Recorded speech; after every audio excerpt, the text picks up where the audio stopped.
Welcome, everybody, to the Cone of Shame Veterinary Podcast. I am your host, Dr. Andy Roark. Guys, I am here with my buddy, Dr. Aaron Massecar. We are talking about innovation in the vet space. We start off talking about innovations in veterinary care that is going to move diagnostic and screening into the pet owner's home. And so, if you're interested in how technology is going to make pet owners more savvy and also put diagnostic and screening tools into their hands and how this changes the way that we're going to work with them in the future, this is a great episode. We start off talking about that. We kind of use that to talk about innovation in general. I asked Aaron about what he's most excited about with innovation in the vet space. He's really neat. He's the executive director of the Veterinary Innovation Council, so he thinks a lot about this. He sees a ton of startup companies and people having ideas about innovation and where vet medicine might go. And so he's got this really neat perspective on the bleeding edge of technology and innovation in vet medicine and where it might go. So anyway, this is a really neat, thought-provoking episode, guys. I hope you'll enjoy it. I really enjoyed making it. As you'll hear on this, I like Aaron a lot. I like to give him a hard time and just sort of push him and make him try to commit to what he thinks is going to happen. And so anyway, we do that. It's really fun. Let's get into it. This is your show.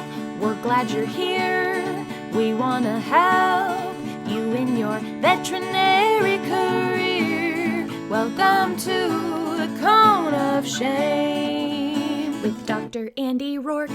Welcome to the podcast, Dr. Aaron Massecar. How are you? I'm fantastic, Andy. Man, it's good to have you here. This has been too long coming. I love when we get to sit down and talk. For those who do not know you, you're an interesting person. You've had a lot of different titles, doing a lot of different things. You are currently the executive director of the Veterinary Innovation Council. Why don't you talk a little bit about what the Veterinary Innovation Council is? It sounds like a group of people, like robed people who meet in a secret location to discuss what will happen in vet medicine in the future. You know, you're probably like 66% right. So the locations are secret, and we do talk about the future of veterinary medicine, but nobody wears robes. Oh yeah, or tassels or anything like that. So it's a sponsor-driven organization. It's a 501c6, and we look at the future of veterinary medicine. We have one conference every year, the Veterinary Innovation Summit, and then when we're not focusing on that, we're focusing on some of the trends. So we've looked at things like telemedicine, nurse practitioners or mid-level providers. Right now, we're focusing on access to care, and we're looking at a couple of other things like super sexy topic, interoperability. Yep, everyone wants to know about that. AI. What is that? What is interoperability? So you know how PIM systems, like they do not communicate with each other at all. Oh, yeah. So it's basically trying to create the framework so that those systems can communicate with each other. And it's not even like, and you call that interoperability? That's not a word at all. You just made that up. That's not even a thing. Just a messenger. I don't think that's a real word for making PIM systems talk to each other. That seems ridiculous. All right. So okay. Yeah. What else you got besides PIM systems talking to each other? Big focus right now is on artificial intelligence. Right. So what's happening with radiology in particular, but then how's that spilling over into all sorts of other areas? Everything from like endoscopy to decision support to just about everything that's affecting the clinic. Like we're looking at companies who are using AI for inventory management, like everything that you can imagine. Companies are starting to use AI for that. Everything where a human being looks at information and then makes a decision. I could 100% see that. Yeah. Totally. Yep. That's fascinating. All right. I reached out to you because you have an article that I saw recently that I really like. It's called Home is the Emerging Care Site. It was in today's Veterinary Business magazine that came out.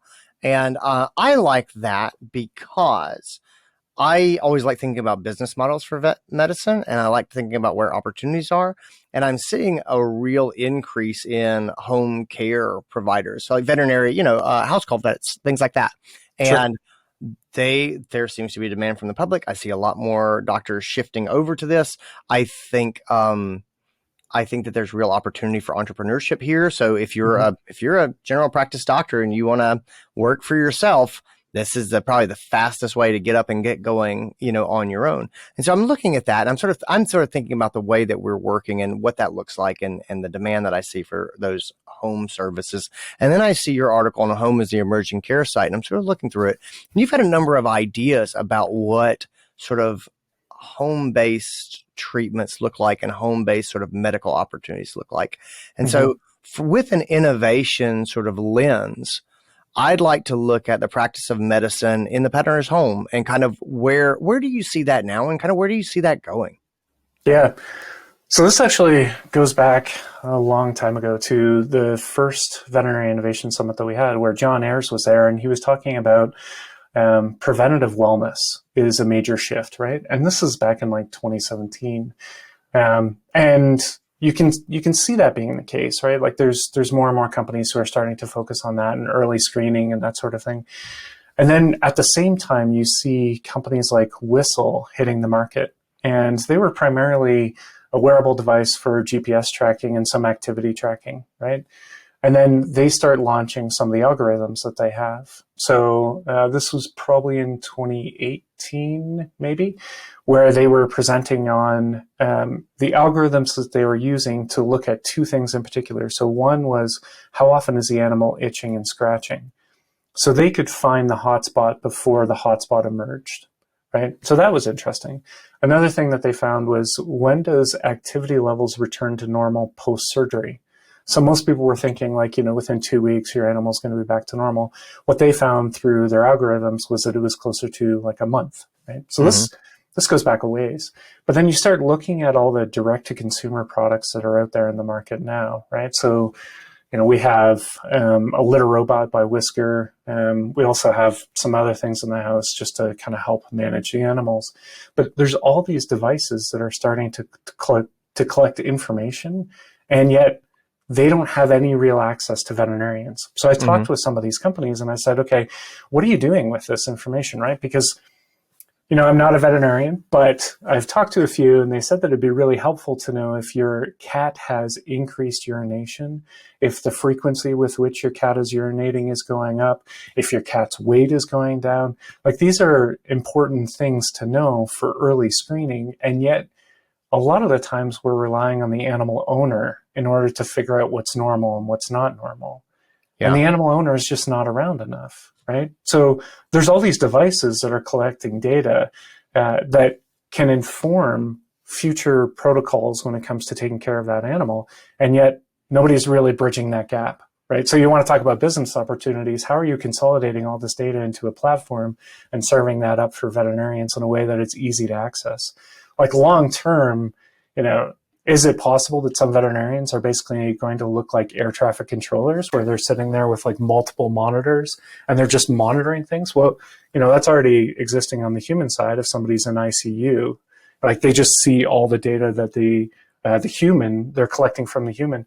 But all of this exists in the home now, and yet nobody's really capitalizing on it. So that's the kind of stuff that I think is really fascinating. It's hard to tell where it's going to go in the future, but there's definitely an opportunity there. All right, cool. So why do you think, I have a theory on this, but why do you think that this is an opportunity that's not being capitalized on now? Like, when you start to look at these products and you look at what's there, why do you think there's a hole in the market? Like, I have my qualms with modern capitalism. However, I do think that it's pretty generally good at looking at where there's opportunities to generate revenue and going, let's do that. And there's a reason that we don't see this going, I think. What do you think? Well, the primary reason why any startup fails is bad product market fit. The second reason is timing. What this requires is a veterinarian's eyeballs to be on this information. And every veterinarian that I talk to today is just overwhelmed with the amount of work that they have to do. Yeah. And so asking for that to come in and say, can you look at this? Can you pay attention to this? And it's like, look, I'm dealing with this dog that is currently dying. I don't have time to look at like screening, which is, I think, another reason why AI is going to be hitting the market in a really big way over the next little while, is because if they are collecting all of the data and they can standardize that data and provide understanding of like normalcy and deviance from the normalcy, then you don't need a veterinarian to look at it in a lot of ways, because you can find out pretty quickly, hey, this is abnormal behavior. Most companies don't want to dip into this realm, but if you think about just the amount of labor that's required, right? So if you have tons of data that's being served up to multiple veterinarians in multiple different locations, that's going to be really challenging. But if you have like actionable insights from a veterinarian team who has built the product and built the algorithm, then you can modify a behavior at the home and you don't actually need to serve that up to the veterinarian anymore, which is not where we want to go. We want to keep the veterinarian in the center of that care cycle.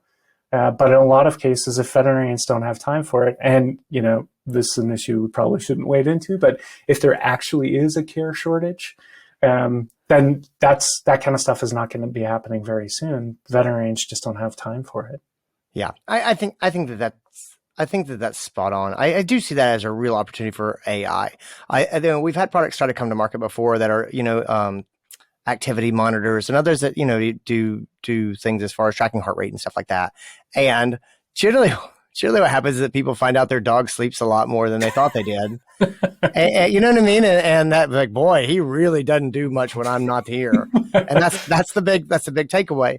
And so it's just been kind of interesting. There's two parts of it is, they're generating this data, but you're right. Veterinarians are not excited to wade into a pool of data and do data analysis. And there's really no model for compensation for that. You've got a 25-minute appointment, and we're supposed to do significant data analysis in order to do that. And you go, none of this fits into the model of $65 physical exam in a 20 to 30-minute block like that. Where does this interface in a way that actually works? And so I think a lot of people struggle with that. I also think that pet owners have struggled a little bit with the return on investment in these sorts of things. It's a good idea, right? It's like buying multivitamins. Like you get fired up and you buy a bottle of multivitamins, and then you go back and you're like, man, this stuff is expensive. And I didn't see significant results from the first bottle of multivitamins that I bought. And I don't know that I want to continue to pay for multivitamins for the rest of my life. And that's the headspace that young Andy had when I was like, God, these stuff costs a lot. And I don't know that it's actually, I'm not seeing an immediate return. And so when you've got a healthy pet and you're monitoring them and how motivated are people to keep going with that? It's funny. I think I thought a lot about this, Aaron, with like how people are in their pets, because I see veterinarians all the time going, man, pet spending is soaring. People are spending so much money on their pets. And I'm like, yeah, they're spending money on costumes, and they're buying football jerseys and sunglasses and strollers, but they're not like, oh buddy, give me this thing that's going to actually help my pet lose weight. They're like, no, I want more fatty stuff that my pet's going to love. And yeah, he's going to pack on 5 more pounds, but he's going to be happy. And They don't want to think about mortality in their pets. They just want to suck the joy out of it. And I get it. I really do. And I'm not trying to be critical, but it's always been interesting to me. I think for these things to work, the wellness healthcare part has to be wrapped into a happy package. Yeah. Like, it's like your own Apple Watch. It's like, I didn't get an Apple Watch to remind me of my mortality. Like we're going to look at this, Andy, and make sure you're sleeping well. Cause as you get older, your sleep's not as good. And we're going to check your heart health. And I'm like, ooh, this doesn't sound as fun and sexy as I had originally thought about it. It's like, no, we're going to get you a watch you can play games on and text photos to your friends. And also in the background, it's going to be watching your health. But I do think there's some of that. And the other part is actually taking this and turning it into something that's usable. And so I think you make a really interesting point with AI. And also I think your point about most businesses fail on timing, I think that's a fun way to kind of think about business failure. But I think that there were probably a crop of products that were 5 to 10 years too early. Totally. That we'll see something similar that will work much more easily going forward. All right. Yeah. I am so proud to unveil the biggest project I have ever worked on. This is a partnership with NAVC's Vetfolio and Uncharted, which is the veterinary conference that I started and run for 15 years. I have worked with people on being effective as communicators and making their practice better places to be. Now, I am so thrilled to be launching the Leadership Essentials Certificate with Uncharted and Vetfolio. Guys, these are the 7 courses that I really believe anyone who's leading other people in vet medicine should have. This is vision and value setting. This is basic strategic planning. It is understanding different communication styles. And I have my friend Stephanie Goss helping teach that session. It is getting the team to buy in to new ideas and initiatives. It is how to coach and give feedback. It is how to set priorities. It is how to delegate effectively. It is how to do time management. It is the talks and the stories that I am probably most well known for giving. My red dot talk is in here. My GPA talk is in here. Everything about the North Stars, everything that I lay out where I'm like, this is just so essential to managing people. It's the trust game. It is everything about building and maintaining trust with your team. I think that this is something that I would recommend for anyone who is a practice owner. It's anyone definitely who's becoming a new practice owner. It is for anybody who has especially gotten promoted up into management. It is huge for our team leads. We take people who are CSRs, we take people who are technicians, and we make them lead techs or lead CSRs, and we give them zero leadership or management training. There's no excuse for that anymore. This is on demand whenever you want. It's broken up. It's 8 hours. It's got RACE CE. It has the Uncharted Vetfolio certificate with it. It is there. It is accessible. I really hope that people will take this and put it to work. I went really hard on this. It has been years in the making and refining to get this content down and right. So it is really for everybody who is leading and managing other people in vet medicine. I hope you will check it out. I'm so proud of it. I'm so glad to be partnering with NAVC on it. Anyway, guys, I'll put links in the show note. I hope you'll have a look. Let's get back into this episode. So yeah, how do you think this progresses from here? So when we're talking about care at home, how do we get to there from where we are? What are the next things that you think are going to happen? There's some really interesting technologies that are starting to come in, right? Like computer vision, and being able to analyze the gait of an animal in kind of an ambient device, right? So there's some interesting stuff like that. Usually when I talk with veterinarians about it, there's a certain level of skepticism, right? Because they're like, well, I don't really know if that's actually real or what that can, and it's like, well, it's not meant to be a diagnostic device, right? Mm-hmm. It's meant to be a screening device. So I think part of it is finding the positioning that is going to be effective, both from a company perspective and from a veterinarian perspective in order to bridge that divide. And that's where I really do encourage those companies to talk about it as screening and not as diagnostics. Because the moment you say diagnostics, then you've got some definitiveness rather than it being like an early detection device. I think part of it is just developing the appropriate language around it. Another part of it is that there's a major challenge for a lot of these companies because they want to work with veterinarians, but they don't really know how to access them. So they're going to like Dr. Jones down the street, and Dr. Jones is like, I don't have time for this. Like, why would you bother me with it, right? So the development of something like a community of early adopters, this happens in large corporations all the time, right? Where they find like these pilot sites. But for community members to self-identify as like, I'm really interested in solving a problem related to cardiology, show me the companies that are doing something in cardiology. I want to know more about that. So there's a certain level of like matchmakerness that has to happen in that area that currently doesn't really exist. And I think through those two things, there's going to be the perception of more value for some of these companies. But for the most part, most of these companies, they'll try to work with a veterinarian and the veterinarian's like, nah, I don't have time. And then they'll be like, all right, direct to consumer, right? Well, I'm going to bypass it. Sure. Well, the veterinarians don't know about bringing technology products to market. It's not their thing. I could definitely see that sort of failure to launch.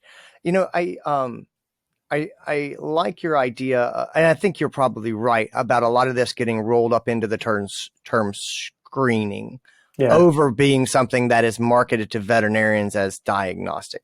And the way because I just started thinking about it, I'm like, okay, what would be the driver for this? Because usually there needs to be a driver.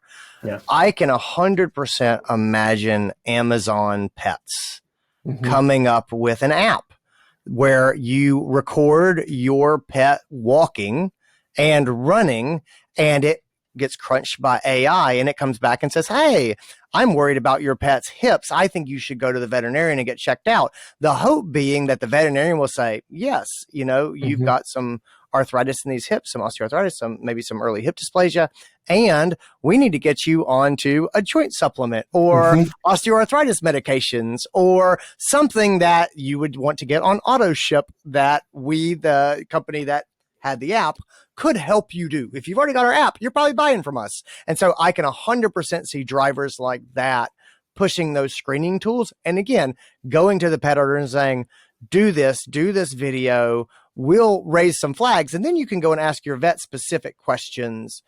And, it's good for your pet. It's good for you to know what's going on. And also it's probably going to be good for me because you're going to come back and buy products from me based on on the information you get. And so all of that stuff kind of makes sense.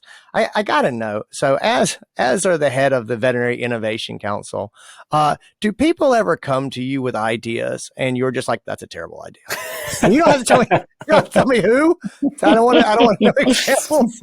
But again, I'm a little bit cynical about innovation in general because we always say innovation, and then people are like, look, I've got a water bottle that screams when it's empty. And I'm like, that's a terrible, who wants that? I don't know, people who love babies. I don't know. There's water bottles. Just peeking into your brain a little bit. Just going to close that door back down. Exactly. I've got $1 million ideas. I'll tell you what. I've got lots of ideas. It happens all the time. And some of them are interesting, and some of them are some of them I'm like, there might be some sort of medical application for what you're talking about, but I cannot provide you with any guidance, right? Yeah. And then some of them are just it's just not innovation, right? Yeah. So I try to help people understand that there's a difference between, true innovation, which is disruptive innovation, which, people use that term all the time, and what that actually means in a genuine sense. And then there's stuff that's solving a problem, but maybe it's not super innovative, but it actually does solve a problem and nobody else is solving that problem. And that's okay, right? But don't pitch a product that you think, and just a bunch of examples that are rolling around in the back of my head, but that you think is really innovative and you want to call it innovation when it solves a problem, right? Contextualize it appropriately. So people come forward all the time. For the most part, I'm able to help them, right? Because we're a nonprofit. We're not investing in any of these companies or anything like that. My currency is information more than it is dollars, right? And so just trying to figure out who's doing what and where and how can I help them? Because some put together a pitch for the Innovation Summit and they want to exhibit there, and they're like, this is really innovative. I'm like, this isn't really the place for you. Going to VMX startup circles, that's the place for you because you're solving a real problem for real veterinarians, and sell the product that way. But don't talk about it as though it's revolutionary. So in your mind, when you talk about innovation, is there always a significant technology component in it? Is that kind of where the line is for you? Because I hear totally what you're saying, and there's a lot of things that I really like and impressed with that they're super simple. And I'm trying to think of an example off the cuff, but basically there are ways to solve problems that don't involve, radical new technology. They're just, this person has thought about this in a different way and blah, blah, blah. I'll give you an example. So, so the company that I run is called Uncharted. And so we do boutique conferences, and they're very much workshop based in a way that when we launched 6 years ago you did not see that other places. And again, you're not going to hurt my feelings. In your mind, is that innovation? Or would you say, no, that's it is a great solution to a problem that people had about different ways that we learn and things like that. So would you classify that as innovation? And if not, kind of where does it differ? What is required to be innovation?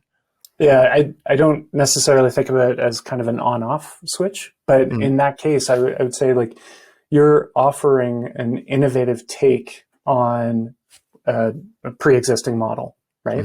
And so is it like true innovation in the sense that you are, matrix style plugging into people's brains and offering them new skills? Like, but that would be an unrealistic expectation for anything. But saying it's an innovative take on something that pre-exists, yeah. Is it like true innovation? Is it true disruption? It's not disruption, right? Like disruption would be like a fundamental change in the way in which people experience these things, but it's innovative, right? Yeah. No, that makes sense. Okay. And that totally fits. I was just trying to figure out where the line is in innovative ideas versus an innovation. And that does make sense. All right. Yeah. I like all of that.